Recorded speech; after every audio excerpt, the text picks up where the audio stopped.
और इस वक्त आसिफ किरमानी तकरीब से खिताब कर रहे हैं। आइए आपको ले चलते हैं। चेयरमैन, वाइस चेयरमैन,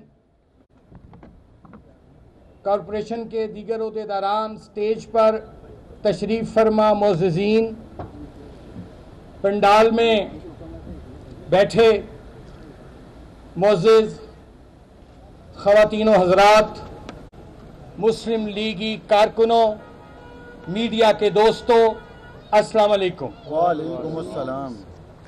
सबसे पहले मैं नवाज शरीफ के जानिसार कारकुन, पुराने मुस्लिम लीगी सरदार मेहताब अहमद खान एडवोकेट साहब को इतने शॉर्ट नोटिस पर इतना भरपूर वाइब्रेंट नवाज शरीफ जिंदाबाद वर्कर कन्वेंशन के इनेकाद पर दिल की गहराइयों से उनको मैं मुबारकबाद देता हूं।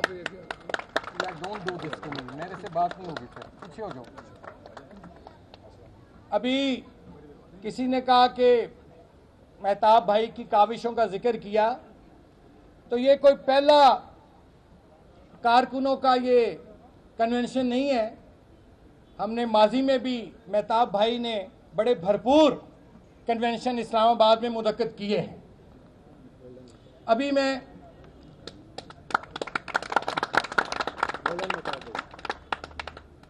आपके पाकिस्तान के हम सब के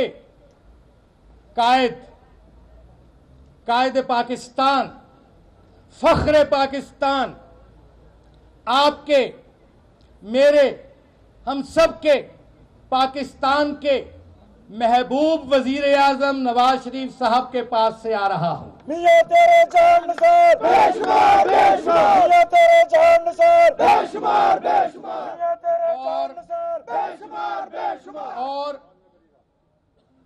उनको जब मैंने बताया कि इस तरह मेहताब साहब ने आज नवाज शरीफ जिंदाबाद वर्कर्स कन्वेंशन का इनेकाद किया है, तो उन्होंने मुझे कहा कि मेरी तरफ से, यानी उनकी तरफ से, कायदे मोहतरम की तरफ से, उन्होंने कहा कि मेहताब साहब को भी और पंडाल में जितने भी मुस्लिम लीगी कारकुन बहन भाई हैं उनको मेरा बहुत बहुत सलाम कहना।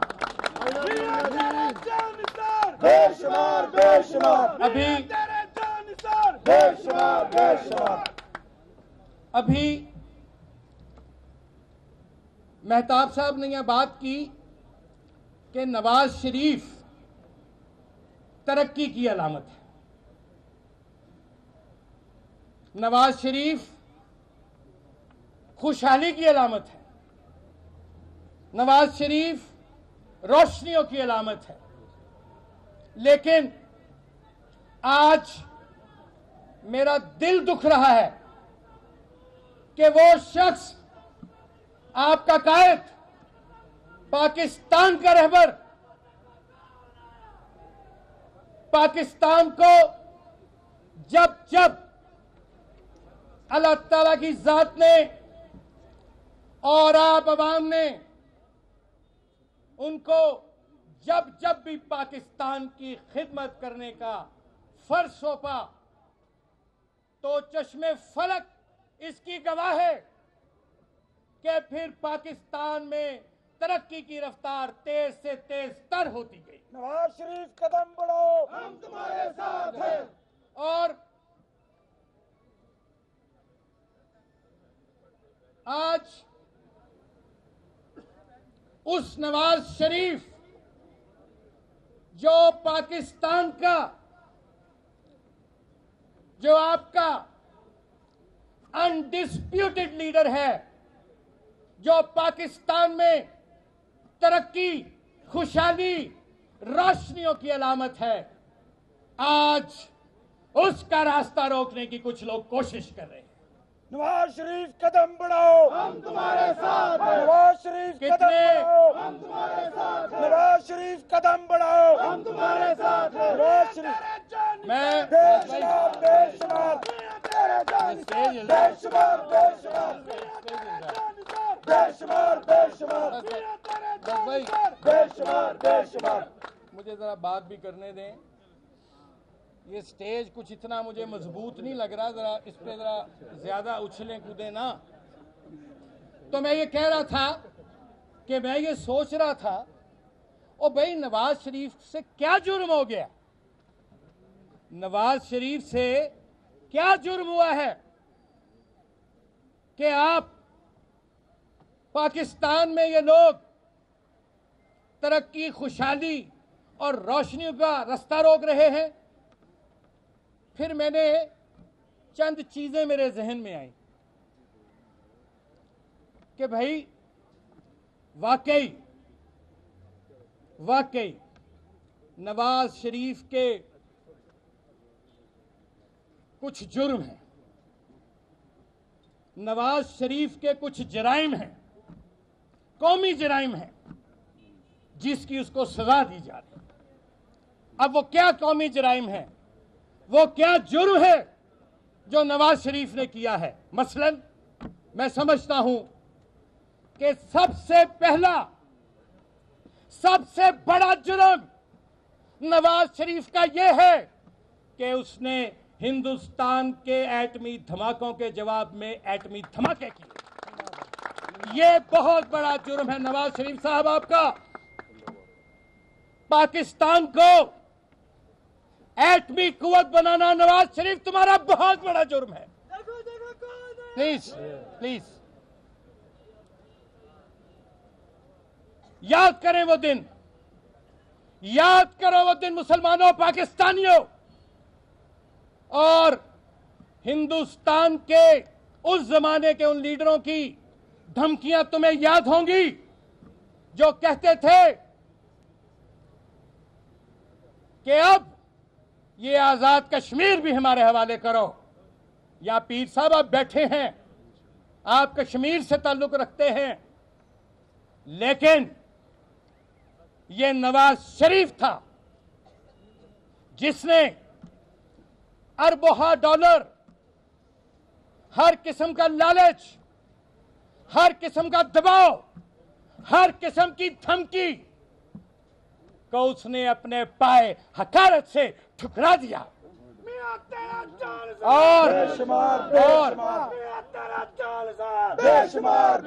और उसके बाद सारी दुनिया ने, कुल आलम ने फिर चागी के पहाड़ों का रंग जर्द होते देखा। ये बहुत बड़ा नवाज शरीफ का नाकाबिले माफी जुर्म है। और बात यहीं खत्म नहीं होती, नवाज शरीफ का एक और जुर्म भी है कि वो रोशनियों का मुसाफिर है। वो इस मुल्क से लोड शेडिंग के अंधेरों को खत्म करने पर तुला हुआ है। 2013 से लेकर आज तक तमाम रुकावटों, तमाम धरनों, हर तरह की तकलीफों और मुश्किलात खड़ी की गई उसके रास्ते में, लेकिन नवाज शरीफ साबित कदम रहा। आज मुल्क में बिजली के कारखाने भी लग रहे हैं, रोशनियां लौट रही हैं, और इंशाअल्लाह ताला मेरे कायद का यह वादा है कि 2018 में पाकिस्तान से लोड शेडिंग के अंधेरों का हमेशा हमेशा खात्मा कर दिया जाए। एक सेकंड यार, नहीं बस अच्छा। अभी कल ही हवेली बहादुर जंग में नवाज शरीफ साहब ने एक कारखाने का बिजली का इफ्तिताह किया, और 10 तारीख को दासू डैम का वो संगे बुनियाद रखने जा रहे हैं, जिस दिन 10 जुलाई को, जिस दिन बाजी जीआईटी अपनी रिपोर्ट भी दे रही है। फिर नवाज शरीफ का एक और भी जुर्म है कि उसने दहशतगर्दी के खिलाफ जंग शुरू की और दहशतगर्दी की जंग में हरावल दस्ते का रोल किरदार किया नवाज शरीफ। पाक फौज ने ऑपरेशन ज़र्ब-ए-अज़ब और अब रद्दुल फसाद के जरिए पाकिस्तान में दहशतगर्दी को खत्म करने के लिए नवाज शरीफ की क़यादत में एक जंग लड़ी जा रही है। मियां तेरे जान दहशतगर्दी में कमी आ रही है, दहशतगर्द भाग रहे हैं। याद करो वो दिन जब एक एक दिन में अल्लाह ताला माफ करे, रहम करे हम सब पर, आप पर, आपके बच्चों पर, उसकी नस्लों पर, इस पाकिस्तान पर, कि वो दिन याद करो जब एक शहर में कई कई धमाके होते थे। यह भी नवाज शरीफ का बहुत बड़ा जुर्म है, नाकाबिले माफी जुर्म है कि वो दहशतगर्दी में कमी ला रहा है। बलोचिस्तान में को कौमी धारे में लाया नवाज शरीफ। गवादर में पोर्ट बन रहा है, रोजगार आएगा, पाकिस्तान तरक्की करेगा। कराची की रोशनियां लुटा रहा है नवाज शरीफ। भत्तेखोर, भत्ता की पर्चियां देने वाले भाग चुके हैं। यह भी नवाज शरीफ का बहुत बड़ा नाकाबिले माफी जुर्म है। फिर ये वो जराइम है, हां, और सीपेक, इससे बढ़कर पाकिस्तान की, मैं कहता हूं कि ये सीपेक पाकिस्तान की तकदीर संवार देगा। बेशक यह भी नवाज शरीफ का जुर्म है, क्योंकि वो लोग जो पाकिस्तान में तरक्की नहीं चाहते थे, नहीं चाहते हैं, वो सी पैक के भी मुखालिफ कल भी थे। उन्होंने चीनी सदर का रास्ता रोका, धरने दिए और मंसूबों को 2 साल लेट कराया। आप उन लोगों को जानते हैं, मैं उधर भी आऊंगा। आज मैं इन सब का पोस्टमार्टम करके जाऊंगा, खुदा की कसम। बेशुमार बेशुमार मियां तेरे जानिसार, बेशुमार बेशुमार मियां तेरे जानिसार, बेशुमार बेशुमार। और फिर जब उन्होंने देखा कि नवाज शरीफ ते साडे कोलों फड़िया नहीं जा रहा, ते 2018 इन्हें बिल्कुल ही नहीं फड़िया जाना, तो फिर एक साजिश का जाल बुनना शुरू किया गया। भाई आप बोलिए ना, मैं डिस्टर्ब होता हूं। फोटोग्राफर साहब अब आप बैठ जाएं, आपने बहुत तस्वीरें ले ली हैं, शुक्रिया। तो एक पनामा का अफसाना खड़ा कर दिया गया। आप सबको मालूम है वो जो पनामा पेपर सो कॉल्ड जिसे कहते हैं, उसमें भी नवाज शरीफ साहब का कहीं नाम नहीं है। लेकिन उन्होंने कहा, भाई उन्होंने अपने आप को, अपने खानदान को एहतसाब के लिए पेश किया। ये नवाज शरीफ साहब थे जिन्होंने सुप्रीम कोर्ट को खत लिखा था कि कोई कमीशन या कोई कमेटी बनाओ इस पे। बहरहाल वो ऑपोजिशन की हद धर्मी की वजह से वो ना हो सका मामला। बहरहाल चलो जीआईटी बन गई। हां, हमने वेलकम किया क्योंकि हमारी नीयत साफ थी। हमने कहा ठीक है जी, जीआईटी बने, छोड़ देंगे यार, कोई बात नहीं, हमारे हाथ साफ हैं, हमारा लीडर सादिक है, हमारा लीडर अमीन है, हमें किस बात का डर। लेकिन जब उस जेआईटी की कंपोजिशन, जब मेंबर्स पता चले, तो जाहिर है उनमें 2 मेंबर्स थे जिनकी नवाज शरीफ साहब से और मुस्लिम लीग नून से उनकी दुश्मनी कोई ढकी छुपी नहीं है। एक मिस्टर आमिर अजीज नाम है उनका, और दूसरा एक बिलाल रसूल साहब। सारी दुनिया को पता है कि उनकी हमदर्दियां कहां हैं। नहीं, ये ना करें। हमने हर कदम पर हमने थोड़ा पीछे हो जाए, ताउन किया जेआईटी से। 2 दिन रह गए उसकी रिपोर्ट आने में, उस पर भी बात करता हूं। लेकिन हमने अपने तहफ्फुज़ात भी साथ साथ बताए। हमने पूछा कि आपने ये कैसा इंसाफ है, किस किस्म का इंसाफ आप करने जा रहे हैं, जहां हमारे दुश्मनों को आप मेंबर बनाया हुआ है। ये कैसा इंसाफ है, कैसे इंसाफ होगा, क्यों कर इंसाफ होगा कि उसमें तस्वीरें लीक कर दी जाती हैं और फिर ये माना जाता है हां जी ये तस्वीर हमारे से लीक हुई, लेकिन किसने की लीक, उसको कुछ नहीं कहा जाता। व्हाट्सएप कॉलें होती हैं, उस पर खामोशी। फिर इससे भी अहम, सबसे अहम, और ये मैंने उस दिन बात की मोहतरमा जीआईटी के बाहर। मैंने कहा कि भाई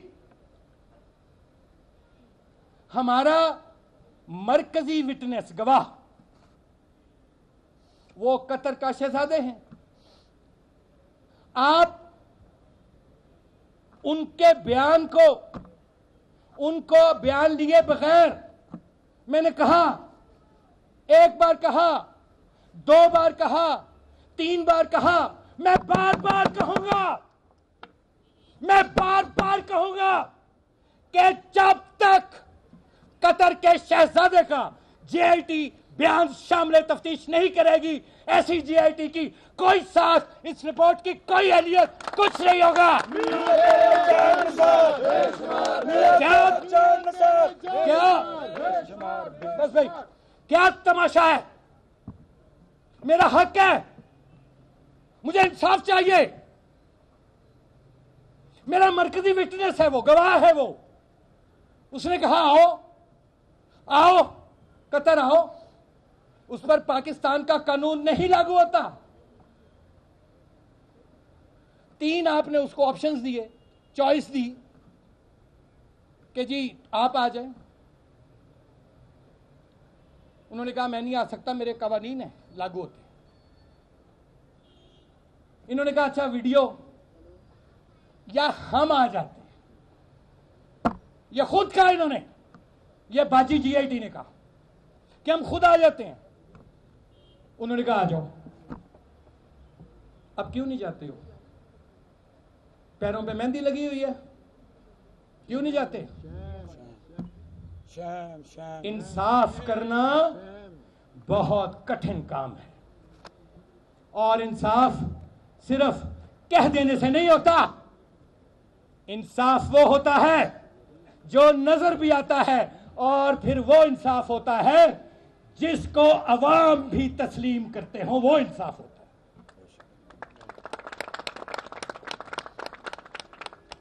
मैं पूछता हूं, क्या ये कतर जो है, आप बताएं, ये इसी दुनिया पे, सरजमीन पे है ना? बिल्कुल इधर ही। मेरा ख्याल था कि शायद कतर जो है वो मरीख पर वाक़या है, जो इनको जाने में कोई दिक्कत है। लोग तो मरीख पर भी चले गए। तो भाई ये ऐसी जेआईटी है, ये ऐसी जेआईटी है, जैसे मैं बच्चा था तो लाहौर में भी, और पिंडी के तांगे बड़े मशहूर होते थे। जो बुजुर्ग यहाँ बैठे हैं वो इत्तेफाक करेंगे, पिंडी के तांगे बड़े मशहूर थे। यही गल है जी? अच्छा, एक कहते नहीं, यही गल है। तो मैंने भी सफ़र किया उन तांगों में, तो हमेशा मैंने ये देखा है, और आप इस बात की तस्दीक करेंगे कि घोड़ा हमेशा तांगे के आगे जुता होता है। ऐसी बात ही है ना? घोड़ा तांगे के आगे जुता होता है। ये ऐसी जेआईटी है, ये ऐसा तांगा है कि तांगा आगे है, घोड़ा पीछे जुता हुआ। और वो घोड़ा इसको धिका दिए जा रहे हैं। भाई कौन है ये घोड़ा? जो भी है, ये तो ये हाल है इनका। अच्छा, फिर मैंने कहा था ना कि अल्लाह ताला की ज़ात से डरना चाहिए। इंसाफ करो, इंसाफ करो, इंसाफ करो, जुल्म मत करो, क्योंकि जुल्म जो होता है उसका फिर मुकाबला करना हमें आता है। जब तक, आई रिपीट, ये रिपोर्ट उस वक्त तक नामुकम्मल और एक कूड़ा होगी, कूड़ा, ट्रैश, जब तक इसमें मरकजी जो गवाह है उसका बयान कलमबंद नहीं किया जाता। अच्छा, आपको तेरे जान सर बात कर रहा हूं ना, सीरियस बात हो रही। मैं एक और मिसाल दे देता हूं जीआईटी की सहूलत के लिए। मोहतरमा बेनजीर भुट्टो शहीद साहिबा, उनके मर्डर केस में एक लॉबिस्ट थे मार्क सीगल, वो अमेरिका के शहरी थे। जब मोहतरमा बेनजीर भुट्टो के कत्ल की तफ्तीश के लिए एक जीआईटी बनी, तो मार्क सीगल जो एक लॉबिस्ट था, एक अमेरिका का आम शहरी था, उसने पाकिस्तान आने से इनकार किया। तो उस दौर की जीआईटी मार्क सीगल का बयान रिकॉर्ड करने अमेरिका गई थी। यह रिकॉर्ड की बात है। तो भाई, और फिर आपकी जीआईटी तो मुशर्रफ साहब के घर भी चली गई थी। वो अलहदा बात है कि उन्होंने उस जीआईटी को अपने घर के अंदर नहीं घुसने दिया, बाहर से चलता कर दिया था। तो भाई, जब तक कतरी शहजादे का बयान आपकी रिपोर्ट का हिस्सा नहीं बनेगा, इस रिपोर्ट को अवाम, पाकिस्तान की कौम तस्लीम करने को तैयार नहीं होगी। वो देखो, अब मैं कहता हूं इमरान खान साहब, एक तो वो कहते हैं ना कि ओ जी बड़ी जुबान दे दी, गंदी जुबान दी उन्होंने। सियासत में इमरान खान साहब ने गंदी जुबान मुतारफ कराई। सोशल मीडिया पे देखें किस किस्म की गुफ्तगू की जाती है, यहां मौका नहीं इजाजत देता बात करने की। यानी इमरान खान साहब जो हैं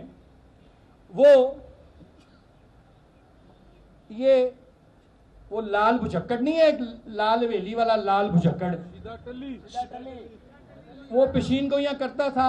आज तक उसकी कोई पेशीन गोई कामयाब नहीं हुई, ना आगे भी नहीं होगी। तो अब ये भी उसकी पैरवी करते हैं। जीआईटी ये फैसला देने जा रही है, ये हो जाएगा, फलां जेल में होगा, फलां अंदर होगा, फलां बंदर होगा, फलां ये। मुझे लगता है कि जीआईटी का और इमरान खान का कोई बहुत गहरा रोमांस है, रूमानवी रिश्ता है। इनको मालूम हो जाता है, या कोई रूहानी रिश्ता है कि इनको मालूम हो जाता है, गैब का इल्म है कि जी ये जीआईटी ये फैसला देने जा रही है।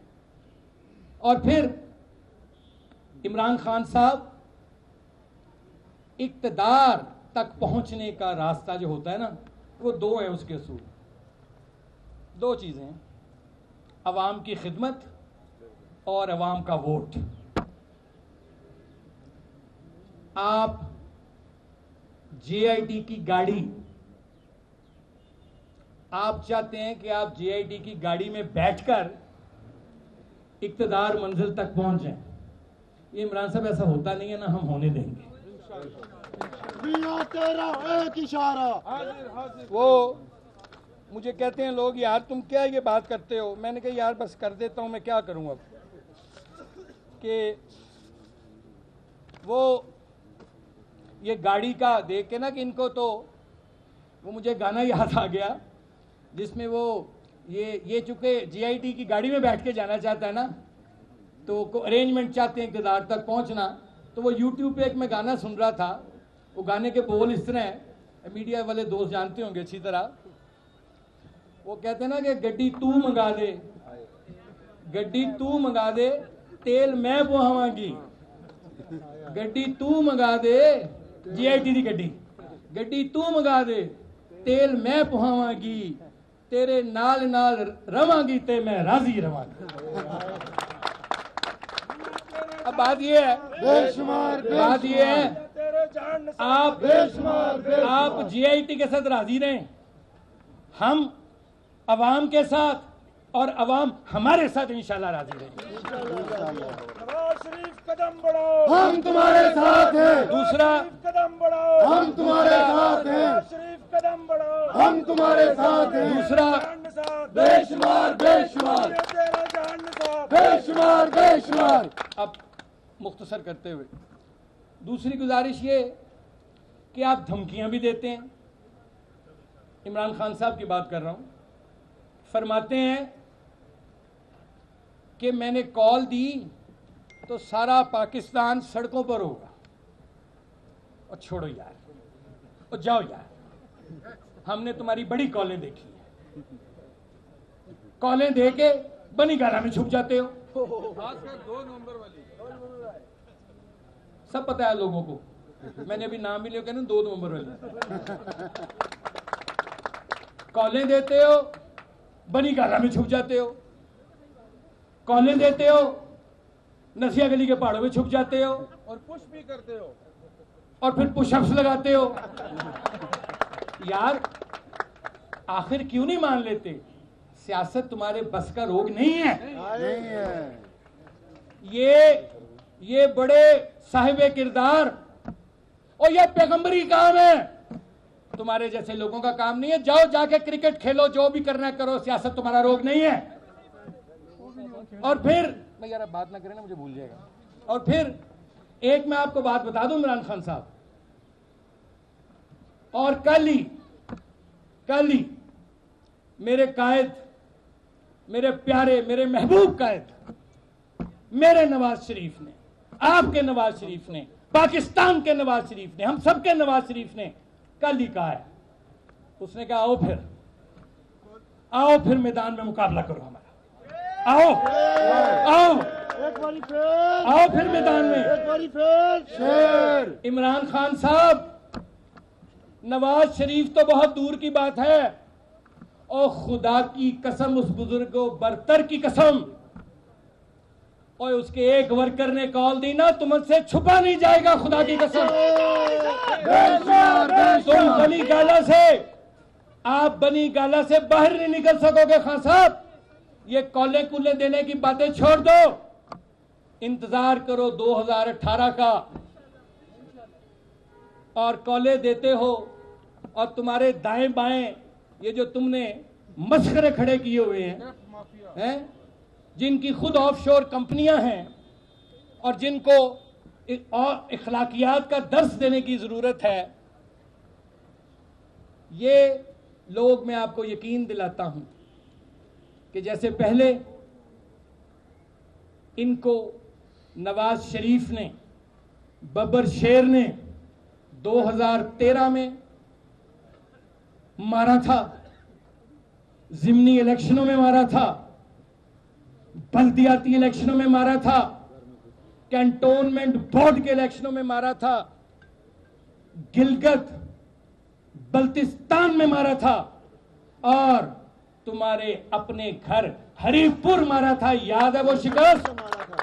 और अभी पिछले साल ही तुम्हारे चेहरों पर एक जो और लकीर डाली है मुस्लिम लीग नून ने और शेरों ने, कश्मीर में, आजाद कश्मीर में तुमको शिकस्त फाश देगा। न झुकने वाला, न बिकने वाला, न कायद हमारा, न झुकने वाला, न बिकने वाला, न कायद हमारा, न कायद हमारा। इसलिए मैं कहता हूं कि आप इस मुल्क को गैर मुस्तहकम करना चाहते हो।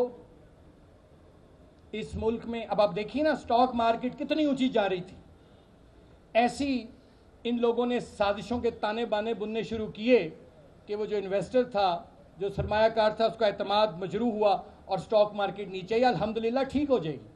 क्योंकि इमरान खान साहब, एक बात मैं आपको एक बात बता दूं, नवाज शरीफ कहीं नहीं जा रहा। इंशाअल्लाह नवाज शरीफ यही है। नवाज शरीफ आपकी कौम की, पाकिस्तान की खिदमत करता रहेगा, ना सिर्फ 2018 तक बल्कि 2018 के बाद भी इंशाअल्लाह ताला नवाज शरीफ पाकिस्तान। नवाज शरीफ कदम बढ़ाओ, हम तुम्हारे साथ हैं। नवाज शरीफ कदम बढ़ाओ, हम तुम्हारे साथ नवाज हैं। शरीफ कदम बढ़ाओ, हम तुम्हारे साथ हैं। आज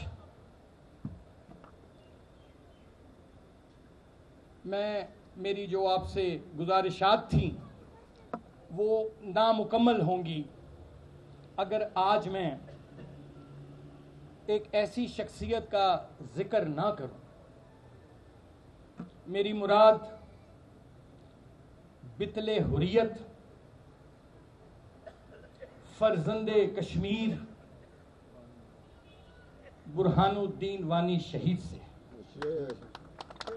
आज मेरे उस भाई की बरसी है।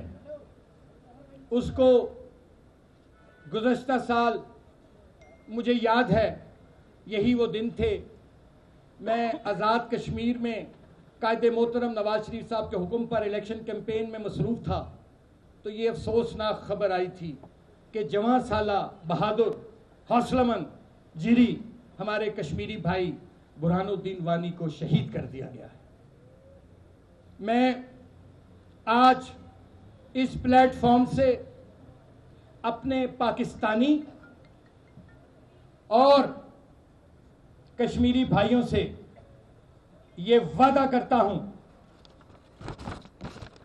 कि इंशाअल्लाह ताला पाकिस्तान के अवाम, पाकिस्तान की हुकूमत, अफवाज पाकिस्तान अपने कश्मीरी भाइयों के शाना बशाना खड़े हैं और हमेशा खड़े रहेंगे जब तक कश्मीर में आजादी का सूरज तुलू नहीं हो जाता।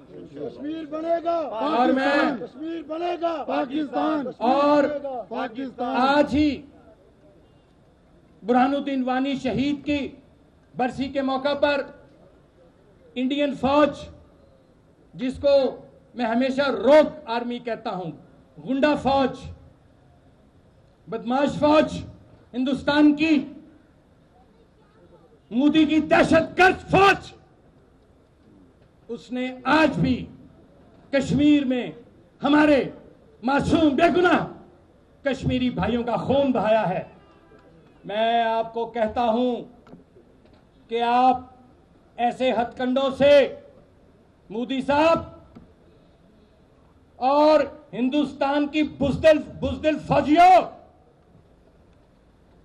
तुम बर्बरियत से, जुल्म से, कत्लो गारत से कश्मीर की आजादी का रास्ता नहीं रोक सकते, नहीं रोक सकते, नहीं रोक सकते। इंशाअल्लाह हम हर तरह से सियासी तौर पर, सफारती तौर पर, इखलाकी तौर पर हम अपने कश्मीरी भाइयों के शाना बशाना खड़े हैं और इंशाल्लाह खड़े रहेंगे।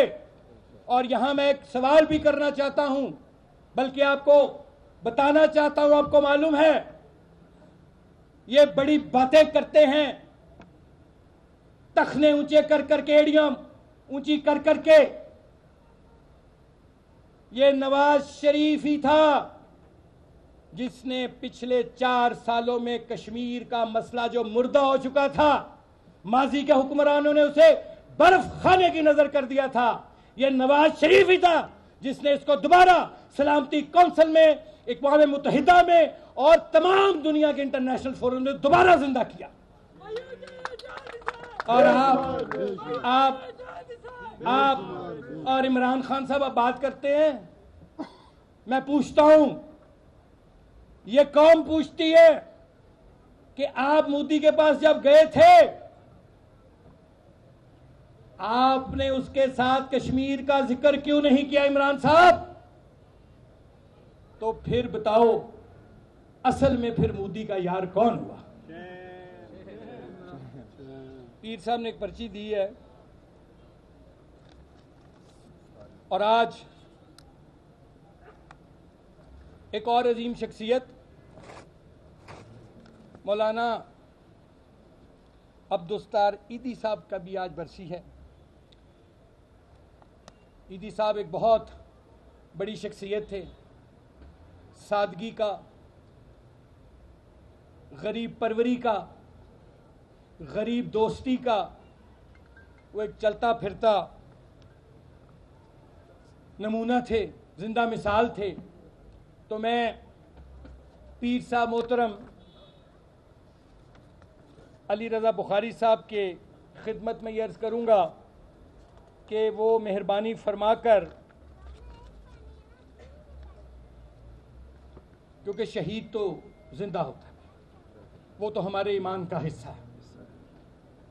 कुरान पाक में जिक्र है, नबी करीम मोहम्मद मुस्तफ़ा सल्लल्लाहु अलैहि वसल्लम, जिन पर मेरी आपकी हम सब की जान माल औलाद सब कुर्बान, उनका हुक्म है कि शहीद को मुर्दा मत कहो। बुरहानुद्दीन वानी कल भी जिंदा था, वो आज भी जिंदा है और वो ता क़यामत इंशाअल्लाह ताला जिंदा रहेगा। पीर साहब से मेरी दरख्वास्त है कि वानी साहब के लिए, ईदी साहब के लिए और शहदाए पाकिस्तान के लिए, उन शहदा के लिए जिन्होंने पाकिस्तान की सरहदों की हिफाजत में, सिक्योरिटी फोर्सेस के लिए जिन्होंने जानें दे दी शहरियों ने, उनके लिए, पाक फौज के जवानों के लिए, बहावलपुर में बहुत बड़ी ट्रेजेडी हुई, पारा चनार, दीगर कोयटा कराची जो धमाके हुए, उसके लिए आसिफ किरमानी इस वक्त मीडिया से बात कर रहे हैं, एक तकरीब से वो खिताब कर रहे हैं। कहना उनका ये था कि जो भी मुखालिफिन ने इल्ज़ाम लगाए हैं उनके तमाम तर इल्ज़ामात का जवाब दिया जाएगा।